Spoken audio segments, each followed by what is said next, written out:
You can do it, but you really need the commitment from the business to make the investment in people, in training, in assets. It's an investment and you need a business case. You cannot enter this type of service business if you don't have a business case, right? If it's obvious, it's maybe for us working in service every day, it's obvious, but you need to convince the CFO, the CEO, the business units president, and most of the cost centers, service business units are cost centers, right? So you need their buy-in, so change management is key.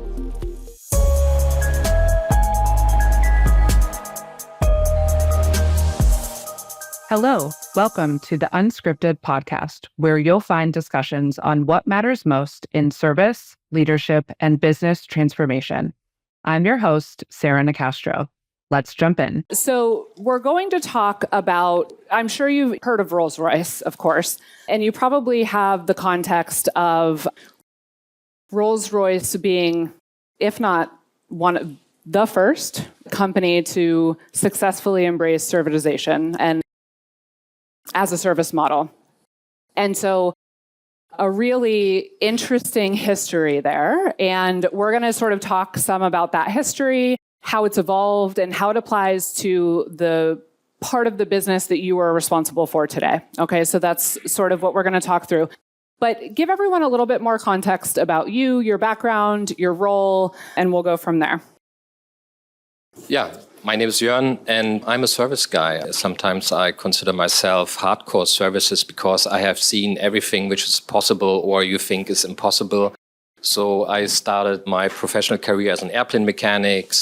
I started aeronautics, worked in the aero engine business for the most part of my life. Pratt & Whitney Canada, for example, all regions, all crazy situations.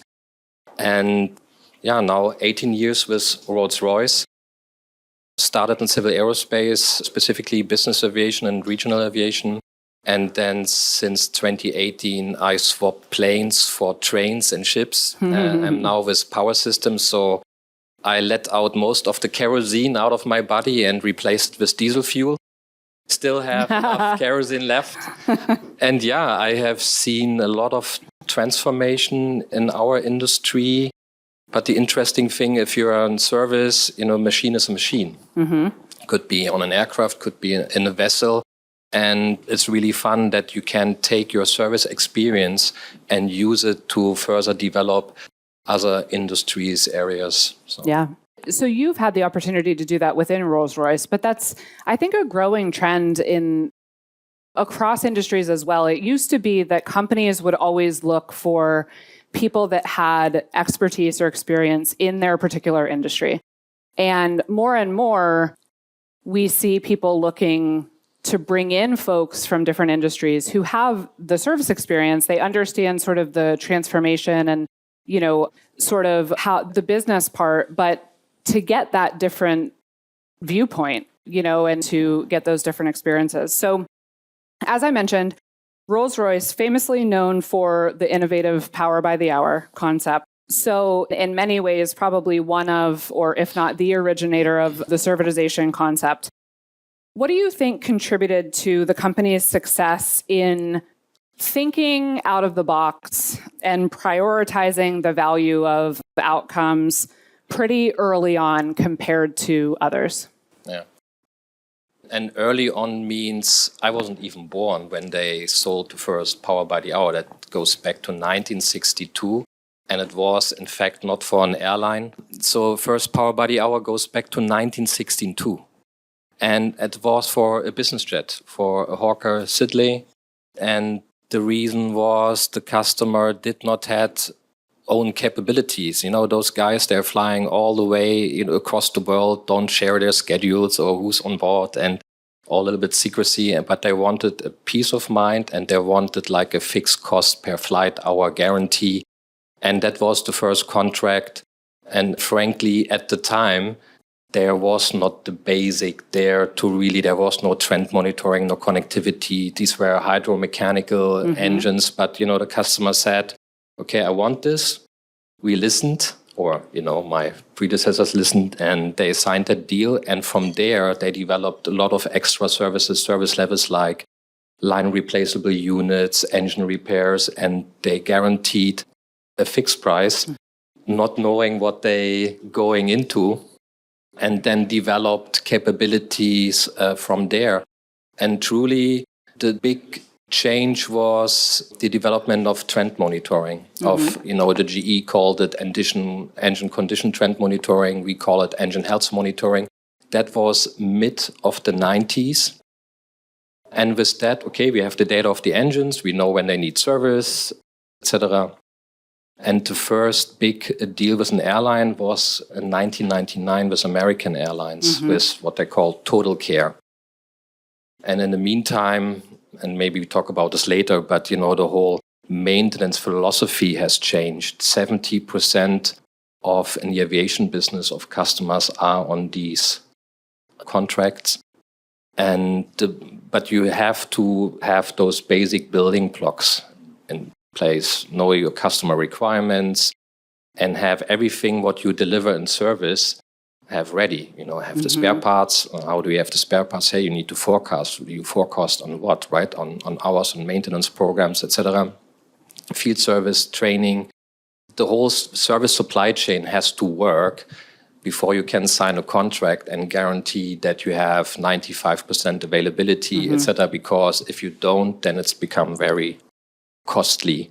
And right now, basically in the Rolls Royce group, we have basically these power by the hour agreements in civil aerospace. They're called total care or select care. It's also one thing, it's not one fits all.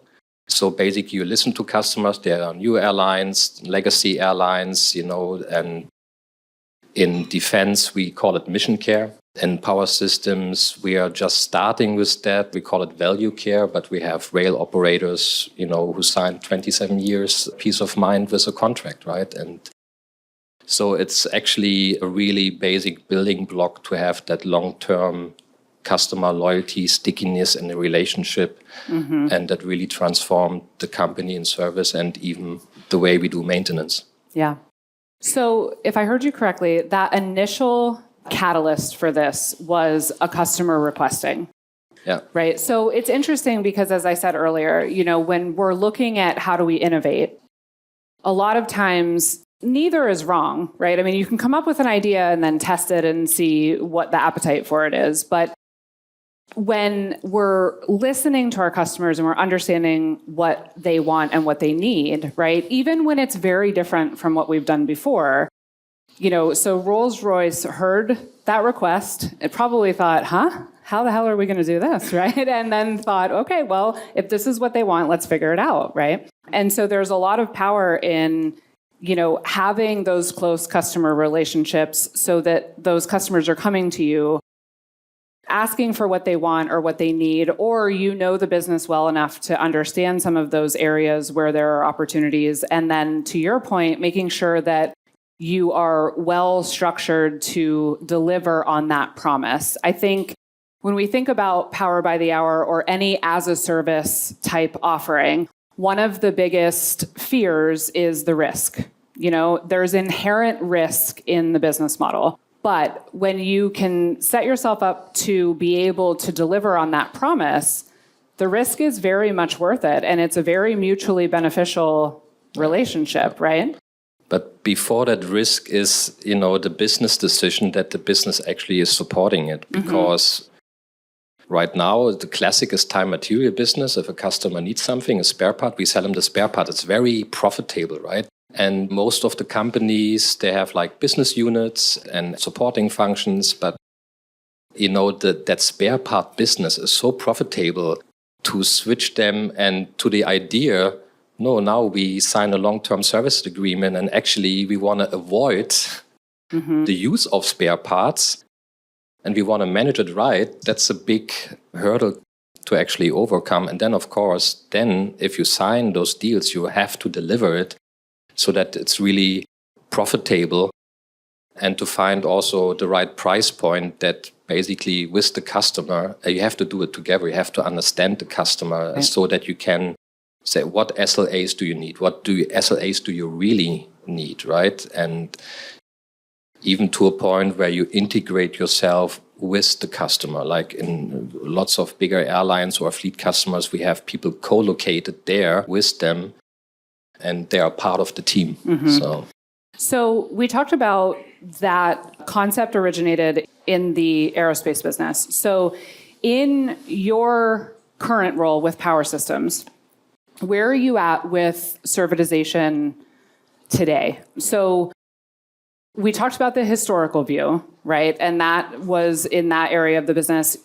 The concept is still being applied in the other divisions of the business. So can you talk a little bit about what that looks like today? How do you take from some of those lessons learned, but then what are some of the challenges that still exist, even though there's this historical success? I had to start from scratch, right? And you have to really focus on those basic building blocks, and things like service management system, ticket system.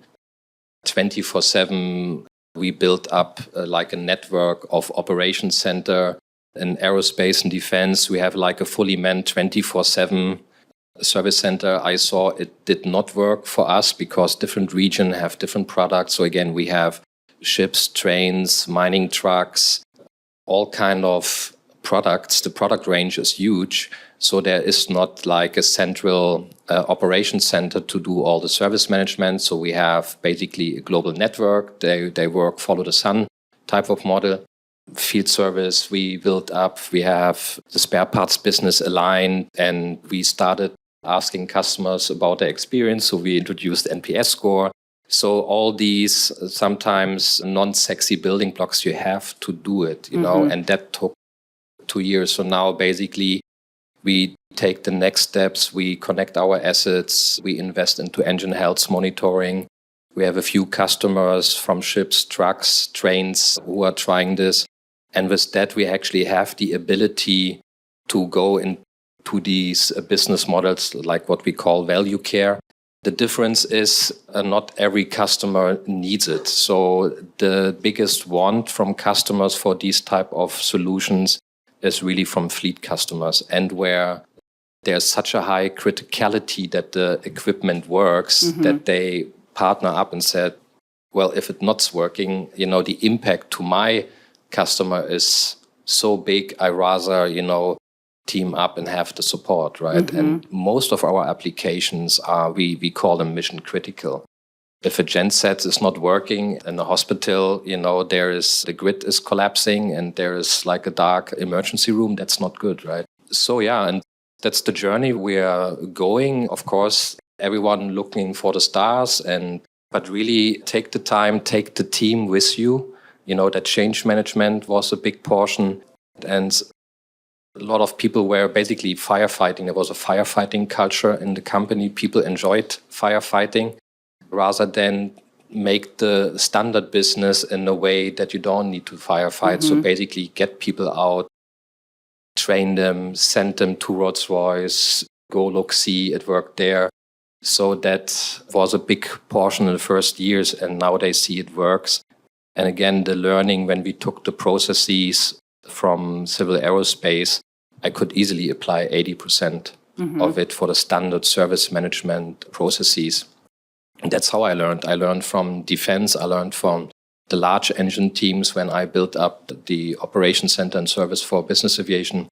And so it's a continuous learning, sharing best practice with other parts of the organization, inviting customers for like customer councils, keep on listening to the customers and not like, oh, I invented something. Do you like it? No, I don't like it, right? So the old approach, no, what is it? Where are your key pain points? Be very transparent with the pain points. Put nothing under the carpet because service for me, I always say it's a moment of truth.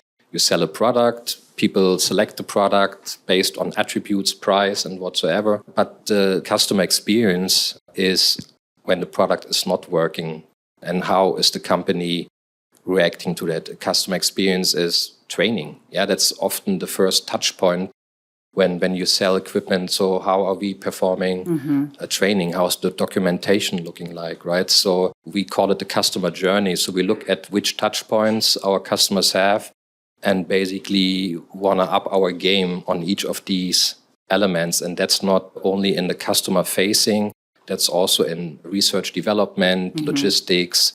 Everyone in the company basically contributes to the success of the company. So yeah.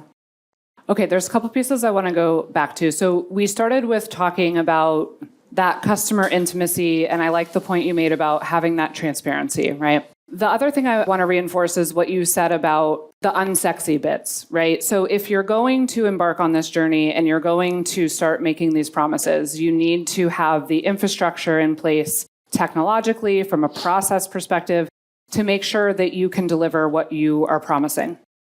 And so I think that's a really important point because you can sell anything, right? I mean, you can go out and get the go-to-market right and get customers intrigued, but if you aren't ready to meet that demand, you're going to have a real problem on your hands. So while those bits are unsexy, they're incredibly important.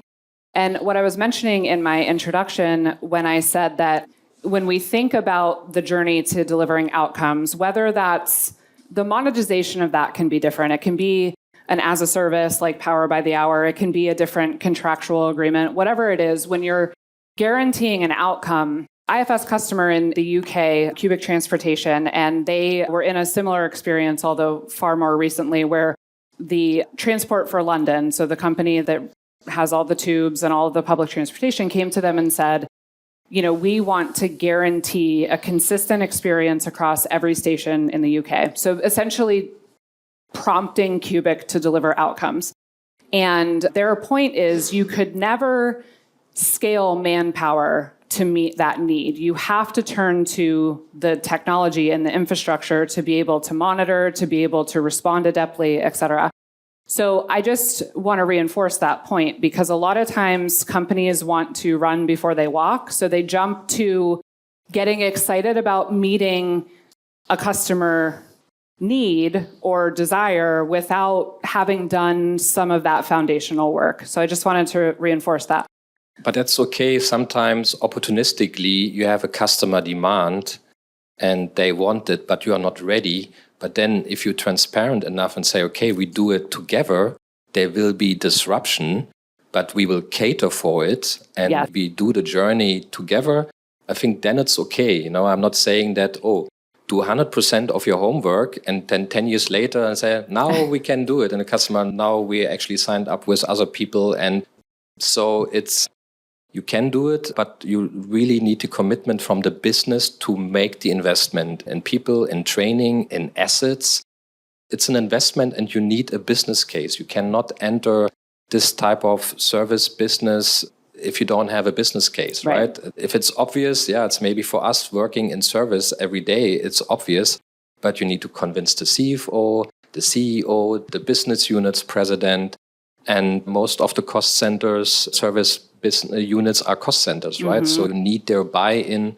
So change management is key. Yeah, it's a really good point you made, though. And I think oftentimes this journey starts with sort of that co-innovation, right? You have that initial interest or demand. And to your point, as long as you're transparent and say, hey, we can meet this need, let's build it together, right? That's a really good point.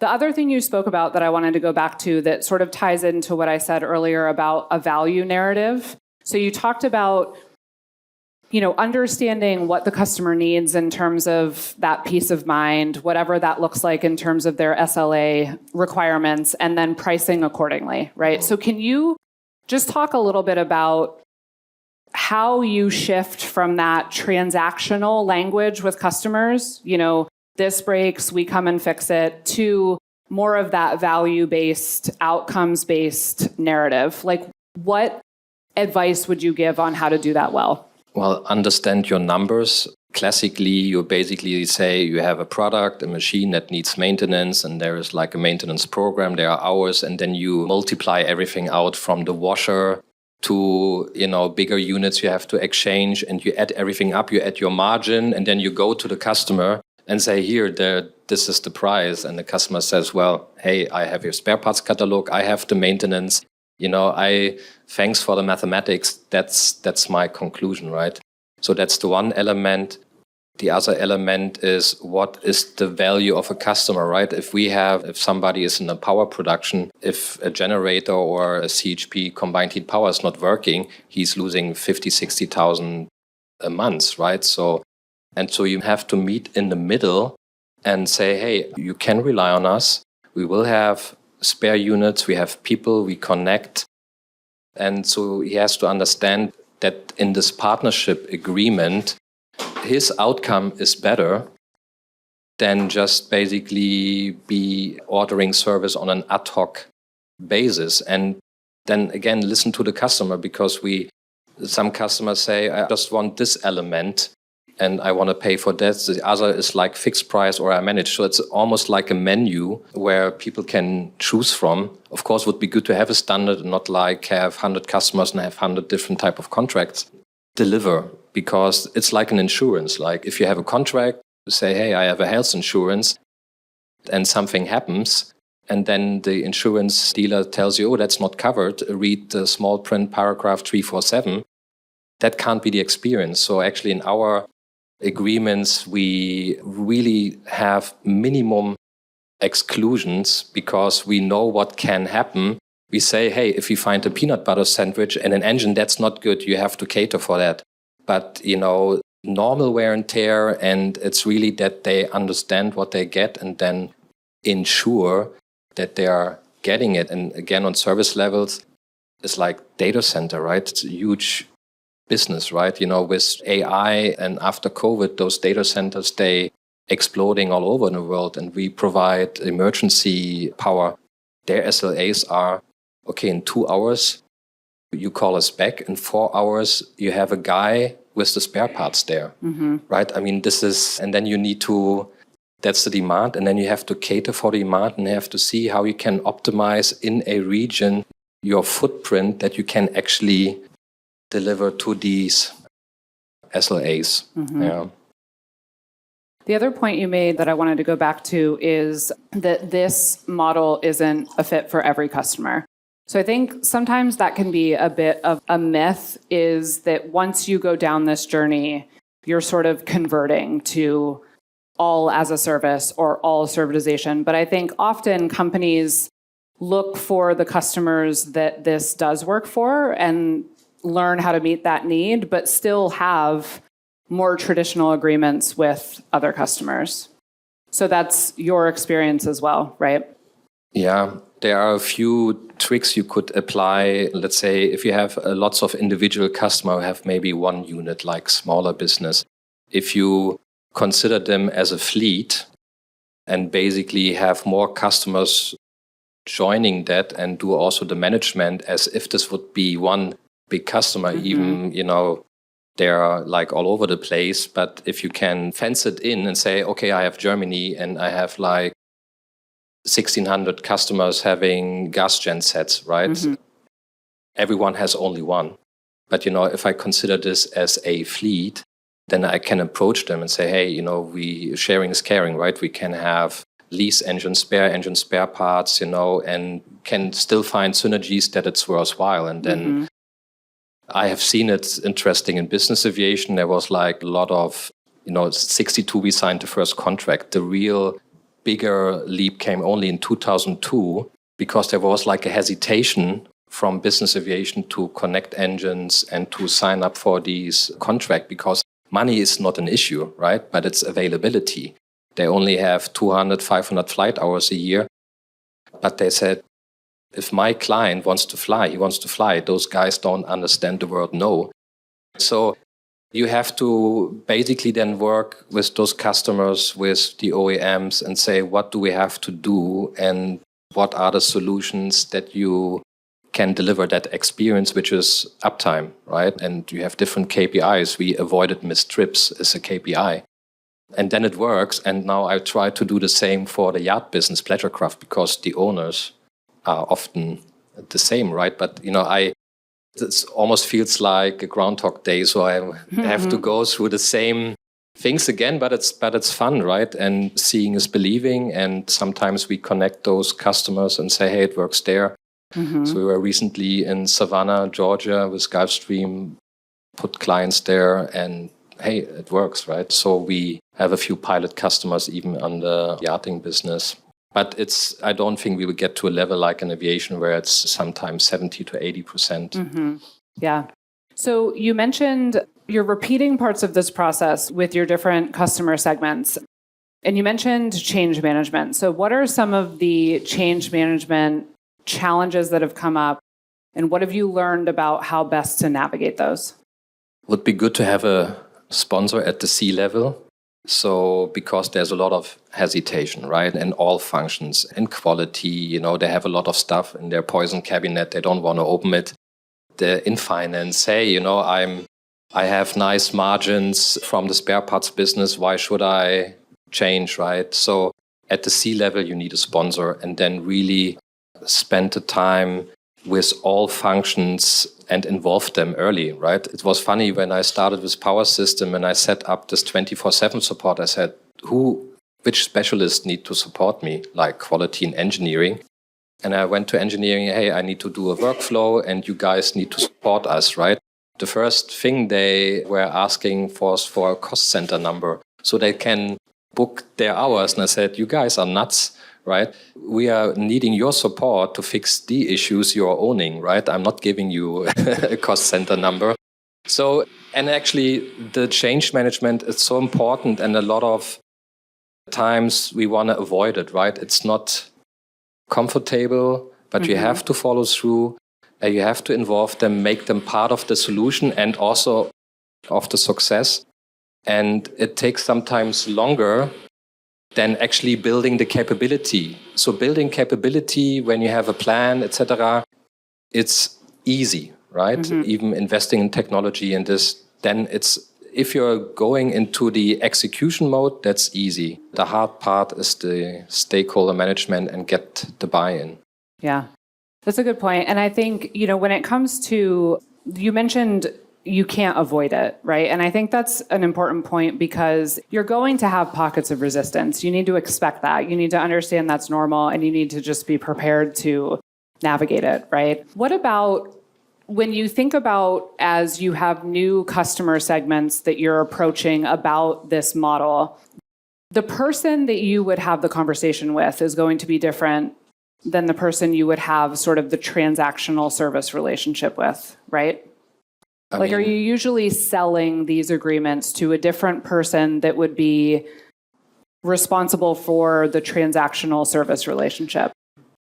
The buying center really depends. In the past, you were talking to technical directors and they had the choice of choosing the products, the maintenance contract. They would be, basically, you would talk eye to eye level. Now, basically, it's swapping that you talk to purchasing people, to finance people who don't necessarily have an appreciation for what it takes to service. My recommendation is always have a combined team, sales and service together, because the complexity of service, if the sales team doesn't understand how service works, they have difficulty to sell, but also it avoids that something is being sold and service level are being sold without understanding the service capability in the region for a product. And so basically having teams together. And by the way, the service sales team, we moved actually together with the OE sales team, right? So, when you sold your first engine, we say, the rest is being basically sold by service, but that they work together as a team, have an appreciation what it takes to the service. It's important. And sometimes even take engineers with you. They're sitting in their offices, in their cubicles, and then develop stuff. Sometimes if it's complex, if it's new technology, bring them to the customer. Let them see the equipment. It's actually quite a nice experience for them to see where our products are built in, and then also being faced of issues. I remember in the mining business, there's like in Chile, copper mine, they work 24/7. If you think coming from aviation, I'm on the top of SLAs, forget about this, right? 95% is the highest you can buy in aviation. In mining, it's 99% availability, or oil and gas. And then go to a mine site at 4,000 meter and an engine is not working. And if you drag the engineer with you, and they become actually internally the best promoters. So I'm not a big fan of the customer-facing business units and it's only sales and service going to the customer. No, take the engineer, take sometimes the logistic guy to work with the logistic guy of the customer and work out how you do the support, right? So good. What do you think the servitization landscape will look like in 5 years? I mean, we touched on AI earlier. I think we will use technology to allow more scale. The big challenge we have right now is that we're moving really from engines more to a system provider. So it's like the content of what we sell today compared to the past is now the engine is only 50%. So we buy a lot of equipment, batteries, and so we have to use AI to still provide the customer with a seamless experience. I think also we touched earlier on this. The buying center is changing. Gen Z will not only be on our side, but also on the customer side. There will be focus on outcomes. So we will have to use technology to manage the complexity, to scale. The roles will change. We just agreed on a new hybrid role for certain field service people so they can work from home. So it's not like, oh, your utilization needs to be 85%. If not, you have a problem.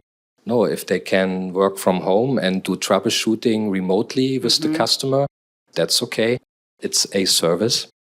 And then on the technology side, I would say with purpose, right? So be close with the customer, work what they need, don't do what they don't need, don't invent stuff which nobody needs. So I call it technology with purpose, and still focus on the customer experience, on the customer journey, and wherever possible, try to integrate yourself with the customer and focus on the relationship. I don't know what the quote was earlier, right? But there was a nice quote which touched on that. Don't forget about the customer, right? And so...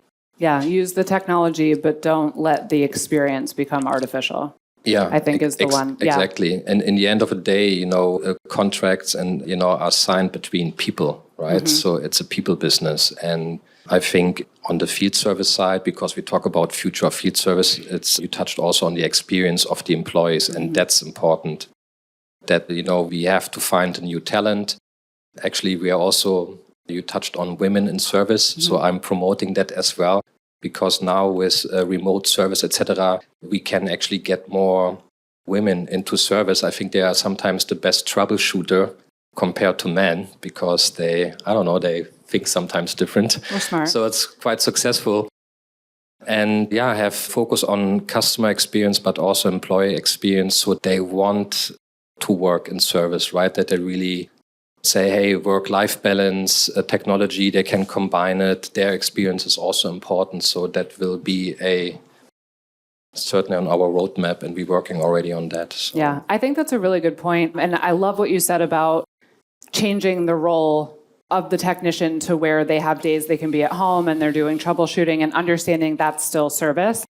It's a really smart use of today's capabilities to meet the need of more flexibility, more autonomy, more empowerment in the workforce. And I think that's very important for how we get some of the new talent in service, and we make those roles more appealing. I think organizations need to think about not just how can we leverage technology to continue to wring efficiency out of our teams, but to allow for some of that flexibility and that work-life balance. It can be a mix of both, but if you're only looking at what can the company gain and not what can our employees and the company gain, you're really going to miss the mark, I think. So I think that's very wise. 18 years at Rolls Royce, what would you say as a leader is your biggest lesson learned? I have seen what works, right? In service, that was quite rewarding to build on an experience and support change management. And change management and stakeholder management, that is so important, especially when you grow up through the service lines and hierarchies and you turn wrenches and you know what works, what doesn't work. It's That is basically something you have to work on and invest in time with the people in the management of the company and make them also change their mindset. And never forget about the customers. Like maybe one thing I would like to mention is really what we are doing is the voice of the customer. On a regular basis, we invite customers who speak to the entire company, right? We had crazy people there. Niki Lauda, for example, right? We had Niki Lauda there and 500 people were sitting there with a red hat and he was talking about his experience with our product. So really include everyone of the company and make them part to when they go through the door, when they come to work, they need to understand their purpose, right? And Dahlewitz, that's south of Berlin, where the Center for Business Aviation is, when they come in, there's a screen and it shows which aircraft are on ground. And people said, why are you doing this? This is a bad thing, right? Aircraft on ground said, yes, it's a bad thing. Everyone should know what it means. And maybe he is part of that solution to rectify it and in the future to avoid it, right? So basically... Remind them they're coming to work. Remind them why they come to work, regardless in which function they are. So that's very powerful. I really like that. Good. Questions for Joern? Daniel? I have a question about change management. So you mentioned there's a couple of things you developed over the time, and I can imagine it's hard to get the change, some kind of digestion within the service team, the whole organization. So how did you approach it in terms of communication, and how did you bring them on the journey?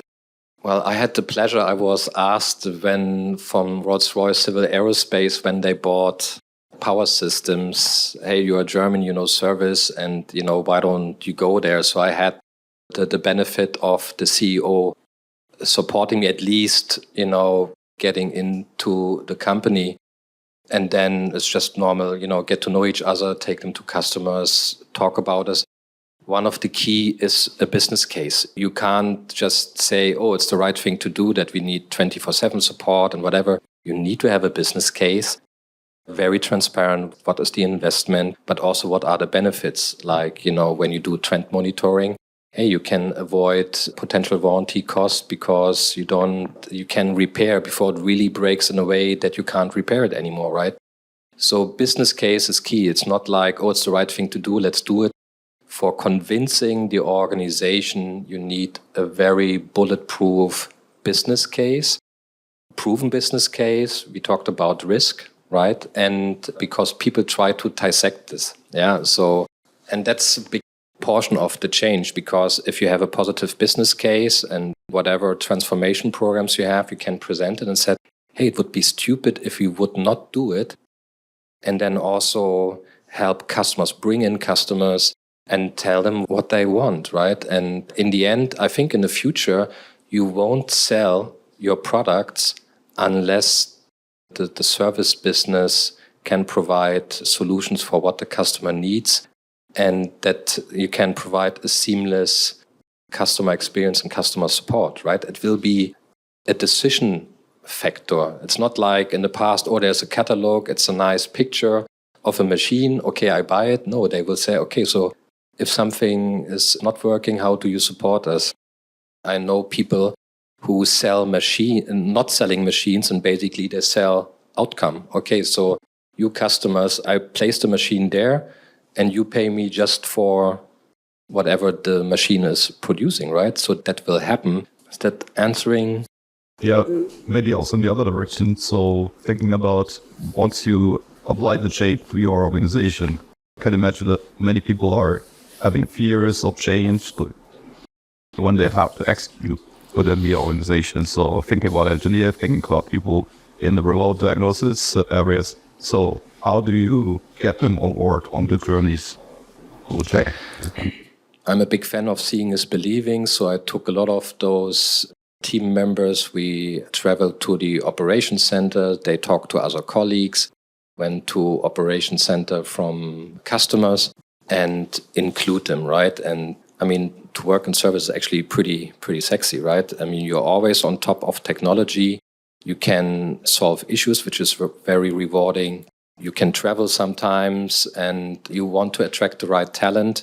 It's almost like you need that that inertia, that nucleus, and then, use internal communication to talk about those use cases. Every month in the leadership team, we present the Net Promoter Score, but also customer quotes from highlights, but also the lowlights, and be very inclusive with the entire organization, right? It's a journey, and again, it takes longer than actually to implement new capabilities. What are some of the hurdles that you guys are facing with regards to, following up on what he's saying? So let me take a little bit of a technical approach comparatively to let's say the people approach. We have everything about digital right now, right? We have new power sources coming up, whether it's electrical, hybrid, the next generation of solid state batteries or whatever that may. Rolls Royce will need to transform sometimes in order to encompass some of these new technologies that are coming in. And that goes into this change thing that he's talking about. So let's focus a little bit around the digital change, around the digital, right? Implementation of AI, making sure, that your digital trends are next generation AI tool for whatever that might be. What are some of the top 2 or 3 challenges that we are facing currently to overcome? The electrification and hybridization is ongoing. We just put the ferry in Sicily in service, which is a hybrid with engines, battery, and all the automation, and our scope is getting bigger. One of the challenges is when we want to do a 24/7 full service support for what we buy. We buy a gearbox and we buy a battery. You have to basically work with the supply chain and those engineering teams to provide an integrated solution. Because if some element is not working, or you cannot say, it's not the engine works. Well, but we bought the entire scope from you. So that's a big challenge. And that goes with connectivity, putting all that in a data structure for the asset management to define the interface issues. So there's a lot of technology involved. We have a service engineering department which are building those maintenance programs, those models, those also life cycle cost models, so that these building blocks you got to do. On the connectivity side, there are new products you don't understand what's happening, so you need to build a knowledge base. And we are piloting that and using Gen AI to build up troubleshooting trees. In the past, it was like very static, and now we say, okay, this is a new product. We don't have historic information. We're just starting. So every time we have a touch point with the customer, start getting to know the issue, what helped fixing the issue, and then later start predicting what could be helping the technicians or the customers to know how they can fix it themselves, or, before you send the technician, actually understanding what the issue is, what parts and tools he should carry, right? So just as a follow-up to that, what guidance you should give to a typical service manager about how should he or she go around getting budget for the ambitions that they have in order to make sure that the company is, up to date with all the points that, Sarah has mentioned and so forth. Because a lot of times I see people, they want to do the right thing, but they just don't get the budget. Start slow with small things in which you can choose. So there's a saying, don't eat the elephant, right? So now we use it. It's salami tactic. Don't spend millions. Now we work on documentation, where I said, okay, load the documentation, and people basically can find information quicker. It's always updated. They don't work with manuals which are outdated and maybe make a mistake. Always build a little business case, but I have not seen a business case which doesn't show you a return in 1 or 2 years when we use those technologies. And focus on the experience of the people, because then they become a promoter. They never develop something, because it's just sexy. Start with smaller elements and then build up the reputation, and then you can go bigger, right? For me, the holy grail is really a dynamic troubleshooting, and forget about those fault isolation manuals. It should be dynamic based on all the information from tickets, from manuals, from the technician, and use the technology for that, right? So that's... Yeah, I find quite a lot of times people get stuck between, let's say the executive, the political aspects or bureaucracy aspects, and the third element would be the operative level, right?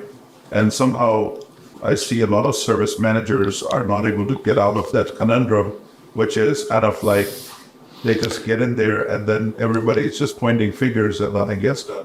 One thing there, and I don't know how we're doing on time, but do co-location of people from digital, IT, and service. We have a few people who worked as service managers. They work now in IT. So we do an integrated approach. I have a product owner for our field service solution who is an ex-mechanic.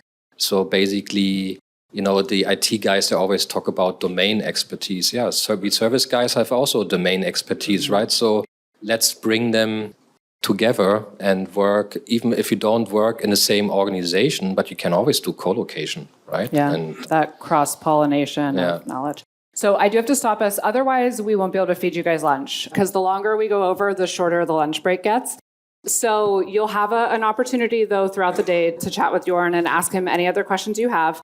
I always have trouble with breaks during these because what happens is I release you into the wild and then no one comes back when I ask you to come back. So, and I'm going to hold you all to it, okay? We are going to take a quick break, but at noon, we are starting our next session, okay? And so please be back in your seats at noon. Joern, thank you so much.